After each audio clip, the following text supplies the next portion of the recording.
Hello good YouTubers of the world, All About Nat is back with another video. And as you can see, I'm not in my usual position for a video. I have the house to myself, and you know what? I thought I'm going to get comfy and I'm going to do this video in the living room. So why not? As you can tell by the title, I am answering your questions that you have put down in the last couple of videos, so I'm going to be answering those questions. But also, I have shamelessly stolen a good idea from, I know he's called Ben, can't remember his surname. He is a friend of Tom Stefaniak, who is the sneaker YouTuber. And he did a video recently, which was basically 10 facts that you don't know about him.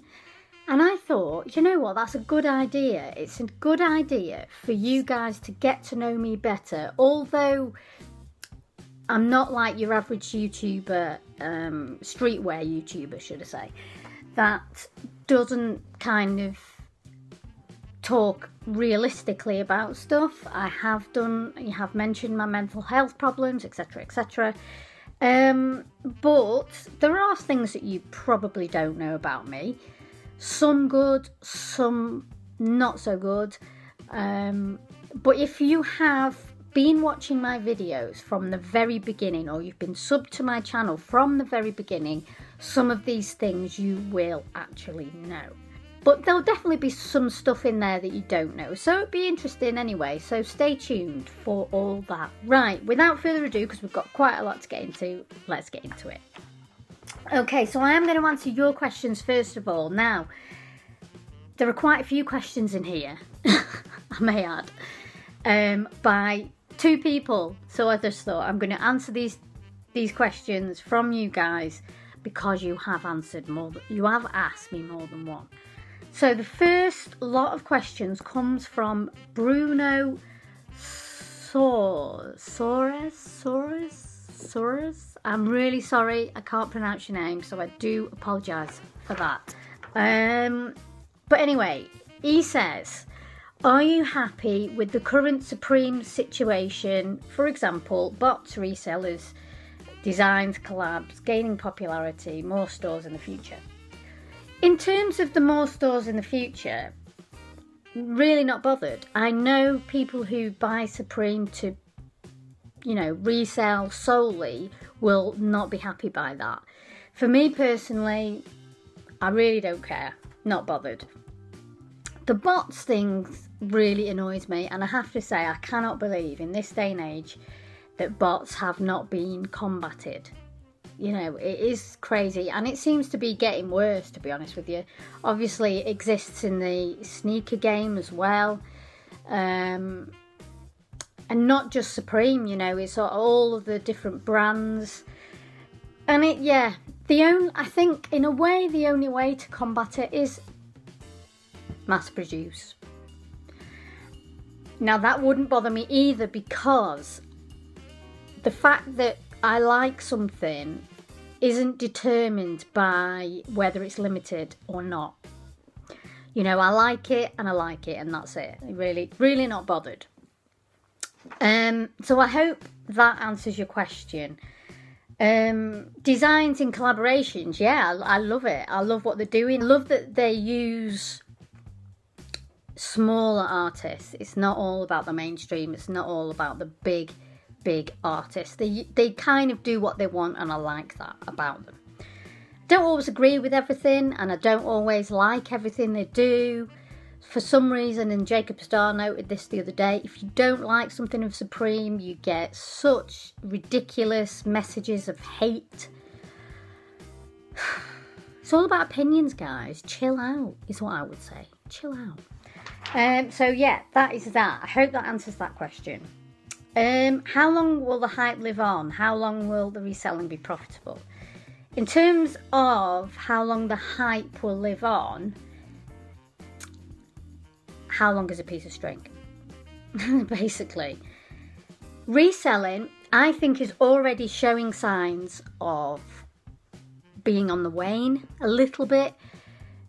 just from the last season or so, you've been able to get items for less than retail. And I think that's part of the fact that the younger kids are jumping on the bandwagon and they don't really know what they're doing and they're buying stuff that isn't resellable. Yes, you've got the box logo that will always probably resell until the brand is gone, which I don't anticipate being anytime soon, to be honest. In terms of the reselling, the more stores they open, the harder it is for people to resell their clothes. I also know that they are making more quantities at the moment, and that will obviously contribute to making it more difficult. So I think reselling could die out a bit. The hype of the brand, probably not. Not anytime soon anyway, I don't think so. Which is the collab you are waiting for this season?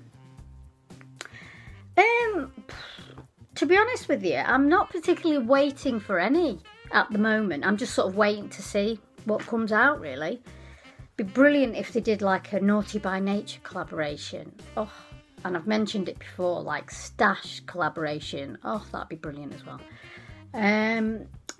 You know, that kind of thing. Or Grandmaster Flash, Sugar Hill Gang. They're all New York based and I cannot believe they've not collaborated with them. And another Stussy collab. That kind of thing would be great. But yeah, I hope that answers your question. What was the worst Supreme related experience you have had so far? That's a good question. Probably haven't had any. Nothing particularly. I haven't had anything bad. You know, as I say, many of you know I've been buying for a long time now. And nothing really. You know, I've missed out on things, but there are more important things in life than Supreme, so it's not always the end of the world. And if I have missed out, like I missed out on some of the Public Enemy stuff, which I really loved, one of my favourite collaborations, but I've managed to pick up the sweatshirt for Under Retail, so that's all good. Nothing really. I don't particularly have any bad memories of Supreme stuff. Are there friends of yours that are interested in streetwear and Supreme? No. And this is really funny. I have got two best mates I love to bits. They're like sisters to me. You know, I'm talking like live near me. I don't really have any friends local to me that are interested in streetwear or Supreme. They think it's amazing the stuff I know about streetwear and the stuff that I know about Supreme, and you know, the money I've made on streetwear and Kicks and Supreme and whatever. But they are my best friends, my sisters, and yet in that sense we have nothing in common. It's quite funny, really. We all kind of met at uni, so we're all very artistic people. College. But no. But recently, you know, obviously Tina, shout out to you, made a really good friend through YouTube, of a similar age group, and you know, obviously we have that in common. But close friends, sort of like local to me, no. Okay, and the last one from Bruno. Do you have an unknown or underground brand that you really like? Yes, but it's not necessarily streetwear. It's more sort of hiking brands, because obviously the two sides to me are outdoors and streetwear. Now I love hiking fashion, and you know, I love some of the more non-mainstream hiking brands that are very often, they are Scandinavian. So Klattermusen, in past videos I've worn a Klattermusen hoodie. That is a Swedish brand. Another Swedish brand, Fjällräven, although that is probably a little bit more mainstream. And then there are sort of smaller brands, like Misk Adventures, which is a British brand, Mamnik, which is another British brand, and it's only not far from me in Sheffield. So probably underground hiking brands rather than streetwear. And I love them, absolutely love them. So, you know, I love hiking fashion as well as the practical stuff. I like the sort of the clothes that you can wear as fashion wear as well. So that is that. So hopefully, Bruno, those answered your questions, and thank you so much for taking the time out to send me those as well. And then the next lot is from my good friend Tina. Shout out to you again. What item do you regret not getting from Supreme, new or old?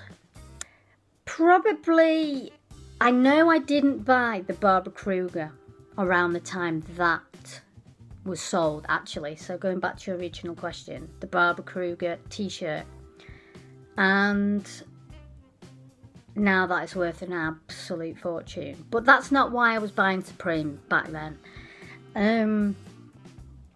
But in terms of not getting, there's quite a lot of the stuff that was like early 2000s. You know, like for example, I had the popcorn tea, obviously sold it, but I didn't have the hot dog stuff, and I really wanted that. I want to get the popcorn tea back, so if any of you guys have the popcorn tea, please let me know. So there are a few things, you know, but it's not the end of the world. But anyway, you know, you live and learn. There are some, as I've said, there are some things in life more important than Supreme. Okay, and then what is it you love the most about thrifting? I love it, the feeling you get when you find something that you know is worth a lot of money, or that you know, oh my God, I've been looking for this. I love this item because I love the brand or whatever. You know, I've found some really amazing stuff thrifting. It's been not great recently, which is a shame, but just love that buzz you get in when you go in a charity shop and it's like, oh, what am I going to find? You know, sometimes you don't find anything, sometimes you find amazing stuff, but that buzz you get when you find some, like the Bape tea. Wow, that Bape tea, amazing. Couldn't believe it. I was buzzing on that because I knew it was OG and I knew that it was going to be worth a lot more than I paid for it.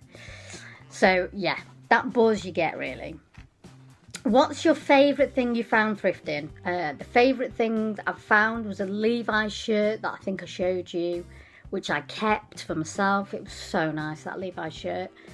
And the sort of the kids American football jersey that looks great over a t-shirt. Really like that.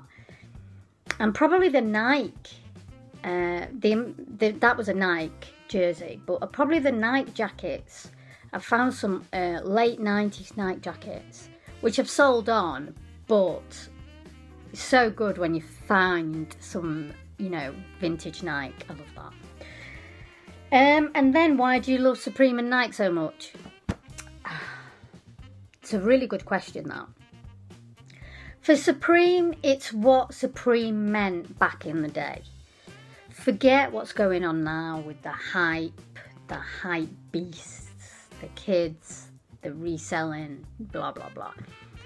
What Supreme meant back in the day. I will give you an example. What I love about Supreme is when I could go into the Supreme store in London. This is just my little scenario, is why I love Supreme. So I went in there 2003, the Supreme store in New York, and I literally walked in, no queuing, walked in. There was nothing I wanted to buy at that particular time. There was nothing that I wanted to buy, and I just sat down, and the guys behind the counter came and chatted, and we sat and we watched Escape Vid in the night, and in this Supreme store in 2003 in New York. And that is what happened. I sat there for a bit, chatted, watched Escape Vid, and then I walked out, buying nothing. And that to me is what I love about Supreme, or loved, because you can't do that anymore, which is a shame. And this is why, you know, I sound like a right old fart, because I'm like, oh, I'd love it to go back to the old days. It's never going to go back to the old days. Never anymore. But I've learned, and I've recently learned in the last couple of years, to embrace it. I've had my wobbles and I've thought, I can't be doing with this anymore. I'm going to sell everything. I can't be arsed. But I'm just embracing it. It is what it is now. But I always have those memories in my head. So that's fine. I can live with that. And Nike. Again, there's just so much history with Nike. From when I was a kid. 80s Nike. Just, I like what they, in a way, it's got a similarity to Supreme, where it's, they kind of do what they want. They got so much backlash from their last video campaign with the guy, can't remember his name, begins with K, and they got loads of backlash. The American footballer, ex-American footballer. But do you know what? That video is brilliant. And it's like, I love that about it. Yes, it can be a bit cheesy, but I like the fact that they kind of do what they want, and they are so big now that they can afford to do that. But the other thing, just on a basic level, their kicks are the best. There's no two ways about it. They have outshone Adidas for a long time now. People say, oh, it's because the Yeezy hype's died. No, in my opinion, they have outshone Adidas. There's so many kicks on Adidas, and I've been on recently. They're just a bit that. But Nike, they're always striving for something new, something better. The collaborations they do with people. They just have everything for me. And, yeah. I hope that answered the question. Sorry, I went on a little bit there. Okay, on to the 10 facts about me. Now, I'm going to warn you, there are some things in here that might be a bit... I don't want to put like a disclaimer on. But there are deep things in this 10. So I'm just warning you now. The first one, number 1, is I'm adopted. So, my adopted mum and dad, which are my mum and dad, just to put that out there. My dad's English, my mum's French, and I'm of Asian origin, so Pakistani background. I have a sister, I have 3 nieces. My sister is also adopted, and she's half Irish, half Asian. So there you go. And yeah, very proud of my heritage, very proud of my Asian background. I have the best parents in the world, and I would not wish it any other way. Number 2, fact number 2. So when I was younger, I was probably 13-ish. Well, when I was a little kid, I used to love football. Soccer, football, however you say it. And I played it a lot. I used to play with the boys at school all the time. They used to be really shitty, would never pass to me, blah, blah, blah. And in the end, I said I'd love to go to train with a proper football club. I ended up training with the local football club, Stockport County, near me. And I ended up playing with them for about 4 or 5 years, and I captained the side, so I was there from 13 to 19, won a few awards, and yes, but then unfortunately this leads me on to number 3. Yes, number 3. I went to uni, college, uni, all that kind of thing, and then took over a tad, which is a shame actually, because I used to love it. I used to love playing football. I trained in art, so I went to college and then I went to uni, and I've always done art ever since I was, can't remember where, ever since school really, and art was a big passion of mine along with sports. Art was a really, really big passion. So I went to college, I went to uni. Looking back, I do regret doing it because you don't need to go to university to do art, really. I believe that you should only go to uni if you need to have a degree to do what you want. Because really, thankfully, I didn't have to pay any fees or anything like that at that time. It was before the fees came in. I've never ever, until now, used it in a job. So yeah, that is number 3. So number 4. Unfortunately, I'm going to warn you now, this is pretty heavy. So when I was at uni, a few really horrific things happened to me, to my friend, to my degree show. I did glass design at uni, so I had a lot of glass work that was in my degree show. And whilst I was in uni, I did a summer working in America, and I worked in a gallery in Aspen. And they wanted all my work to go in their gallery because they were so impressed with it.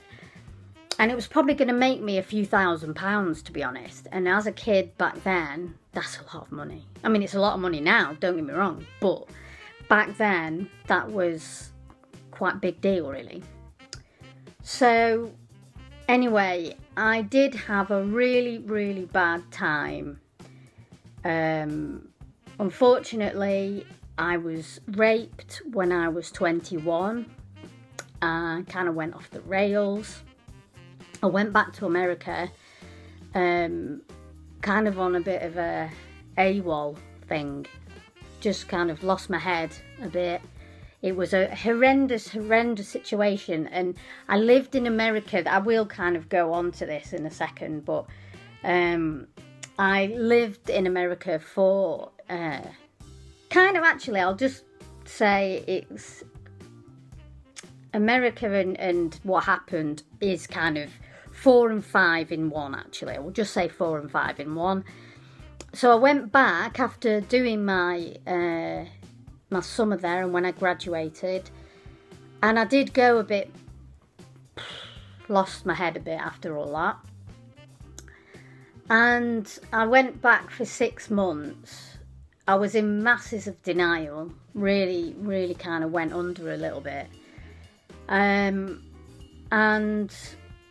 at the time while I was there, I got a phone call saying my best friend had been killed in a car crash. So, you know, that I spiraled a little bit more, to say the least. One of my biggest regrets while I was there was I wanted to come home, because thankfully my mum and dad had come over for a holiday, so they were there when I got the phone call. And I really wanted to come home with them. I wanted to go back, I wanted to go to the funeral, and I wanted to go home. Everybody was telling me, no, no, no, Kate wouldn't want that. She'd want you to carry on. She'd want you to carry on travelling, because I went travelling around America after that. I didn't want to. I wanted to go home. But no, I got all this sort of peer pressure from everyone saying, no, you should carry on. So I carried on, and it's the biggest regret ever. Thankfully, I'm still kind of loose friends with her then boyfriend. And, you know, it was a really awful time. It was an awful time, and I do still regret it, but I don't have that feeling anymore, because I've kind of put it all to bed with a lot of counselling and stuff like that. But when I got back home, the art gallery still wanted my work, so I packed it all up really well, like super, super well, packing really well. sent it over.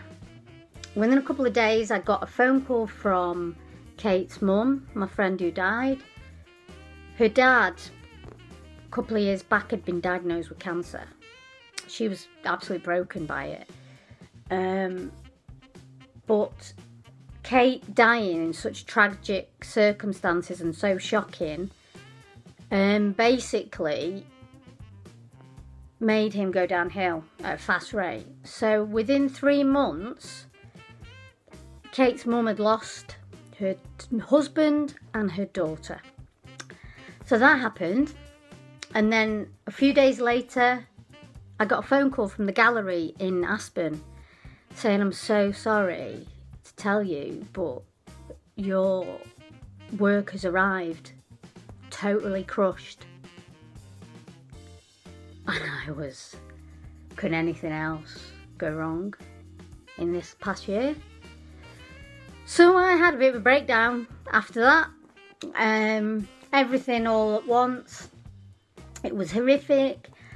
But over the years, I didn't know, but I had PTSD, and I went through years and years and years of like not facing up to stuff, and basically the last 20 years have been horrific, but I'm coming out of it, I'm getting better. But it's taken a lot. It's taken a lot.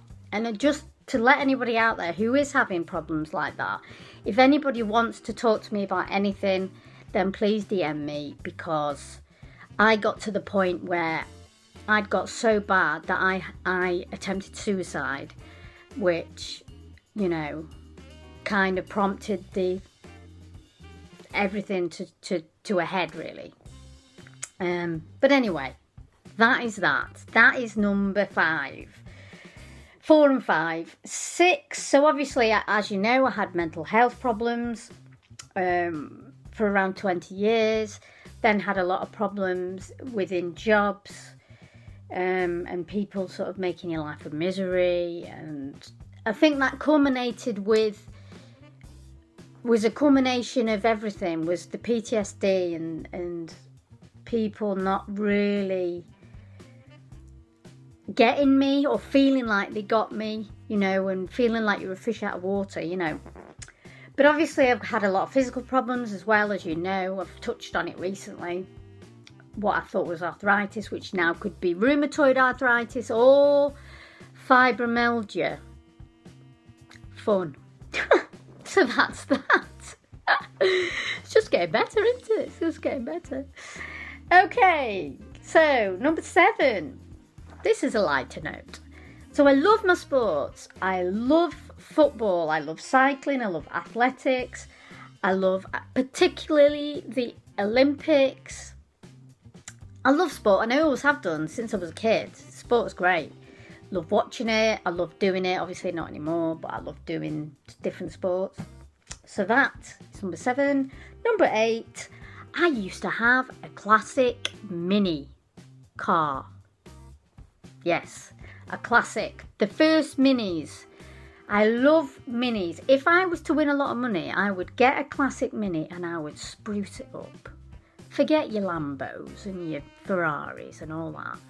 A Mini. A proper Mini. Not the BMW ones, the proper Minis. That is my favourite car. Love it. Number 9. My favourite sweet snack. Tunnocks. I'll put a picture up in case you don't know what a Tunnocks is. It's the best thing ever. It's from Scotland, but it's the best thing ever. It's marshmallow with chocolate and the biscuit, but the biscuit is the best bit. So nice. My favourite sweet snack. Try it if you haven't. It's great. Okay, and finally, number 10. My favourite place in the UK is the Isle of Skye, and I will put up a picture that I've taken when I was in Skye. Basically, the Isle of Skye is an island off the Scottish Highlands.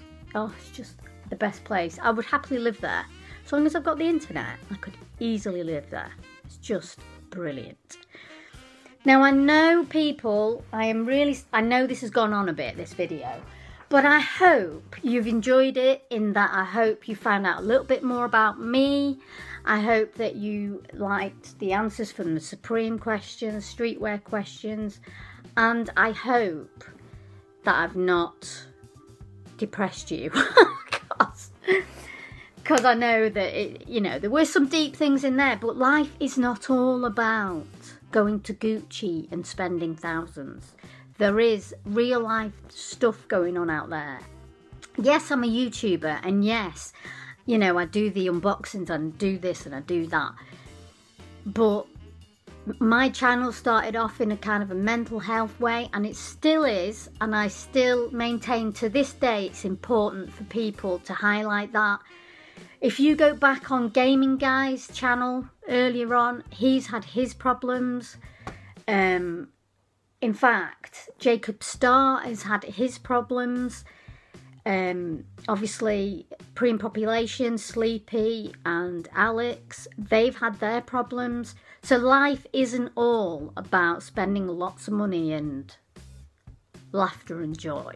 As much as when I am on my form, I am the most happy, bubbly person that you will ever meet.